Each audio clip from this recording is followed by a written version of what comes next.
लगभग 500 वर्ष पूर्व भारत के पश्चिमी भाग में चवर वंश का शासन था।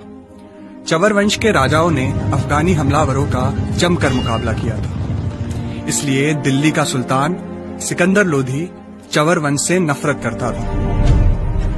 उन दिनों चवर वंश के राजगुरु संत रविदास बहुत प्रसिद्ध थे।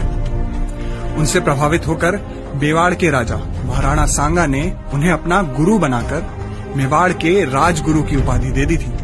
संत रविदास की बढ़ती प्रसिद्धि को देखकर सिकंदर लोधी ने सदना कसाई को संत रविदास के पास भेजा और कहा कि कैसे भी रविदास को मुस्लिम बनाओ। सदना कसाई ने जाकर रविदास से बहस की, पर उस बहस में वो हार गया और उनका शिष्य बन गया।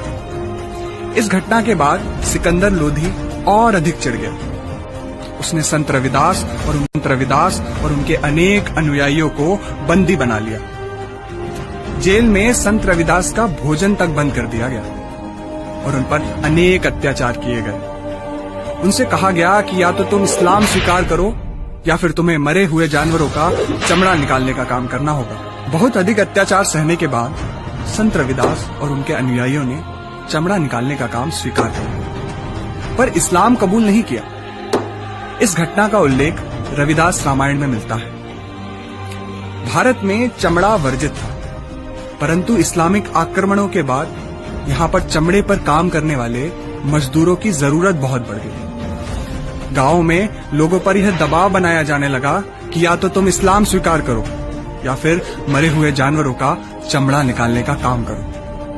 इंग्लैंड के विद्वान प्रोफेसर शेरिंग ने अपनी किताब हिंदू ट्राइब्स एंड कास्ट में यह लिखा है, भारत में नीची जाति का कहलाने वाले ये लोग कोई और नहीं, वे वीर हैं जिन्होंने इस्लाम कबूल नहीं किया। कर्नल टॉड ने तो अपनी किताब में यहाँ तक कहा है कि भारत में चमार, भंगी जैसे शब्द ही इस्लामिक आक्रमणों के बाद आए। उन्होंने यह भी बताया कि 1200 ईस्वी तक भारत में शूद्र कहलाने वालों की संख्या मात्र 1% थी। आजादी के बाद मौलाना आजाद भारत के पहले शिक्षा मंत्री बने।